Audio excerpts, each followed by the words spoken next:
આપણે હોટેલથી ચા નાસ્તો કરીને નીકળી ગયા જો રોહતંગ પાસ જવા માટે. રોહતંગ પાસ જવા માટે પરમિટ લેવી પડે છે.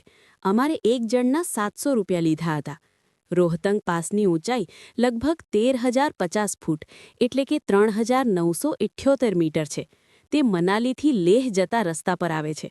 આખું વર્ષ બરફથી ઢંકાયેલું રહે છે, ખાસ કરીને શિયાળામાં. અત્યારે ટૂચ ઉપર જ બરફ છે, બાકી અહીંયા આખા રસ્તામાં બરફ જ હોય છે. અહીં અદ્ભુત પર્વતો, ગ્લેશિયર અને કુદરતી દૃશ્ય અહીં છે. ફોટોગ્રાફી માટે બેસ્ટ લોકેશન. જવાનો સારો સમય મે થી ઓક્ટોબર. રસ્તો ખુલ્લો રહે છે. શિયાળામાં ભારે બરફને કારણે બંધ રહે છે. રોહતંગ પાસ હિમાચલ પ્રદેશમાં આવેલું એક ખૂબ જ સુંદર અને પ્રસિદ્ધ પહાડી પાસ છે. આ સ્થળ મનાલીથી આશરે 51 કિલોમીટર દૂર આવેલું છે. મનાલીથી ટેક્સી, બાઇક અથવા ટૂર દ્વારા જઈ શકાય.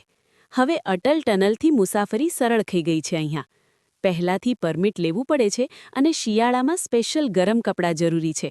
ઊંચાઈને કારણે ઓક્સિજન ઓછું હોઈ શકે છે.